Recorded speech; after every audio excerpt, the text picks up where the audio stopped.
আমি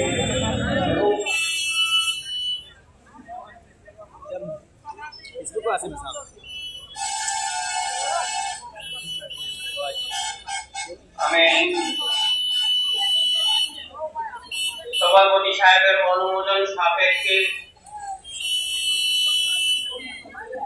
আপনাদেরকে জানাইতেছি,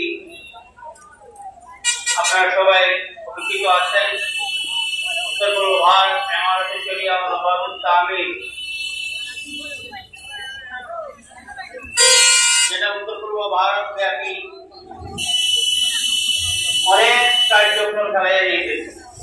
তাই আমি উত্তর পূর্ব ভারত ইমারতে শরিয়া ও নবাবুত তামিলের সাধারণ সম্পাদক হযরত আল্লামা হযরত মাওলানা আতাউর রহমান মাদানী সাহেবকে বিনম্র অনুরোধ করতেছি যে আমাদের বহুমুখী কার্যক্রম সম্পর্কে উনি আলোচনা রাখেন।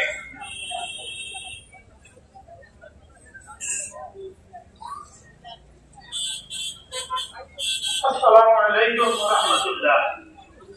আমরা দুঃখিত, প্রথমে সবার কাছে ক্ষমা চাই। জায়গা সংকীর্ণ থাকার কারণে আপনারা উপযুক্ত হওয়ার ব্যবস্থা করতে পারেন। আপনারা যেভাবে নীরবতা বজায় রেখে এটাকে আমরা কাছে দেওয়ার আপনারা কিছু নাই। আন্তরিক অভিনন্দন, ধন্যবাদ, শুকরিয়া আপনাদেরকে পক্ষ দিয়ে। এবং আমি আপনাদের সামনে আমরা বর্তমান দুইজন এমএলএ স্যার সন্তানের একটা মেসেজ আমি এভাবে দিতে চাই। আপনারা খেয়াল করতে পারবেন একটু আগে পার্টিকুলার বর্তমান এমএলএ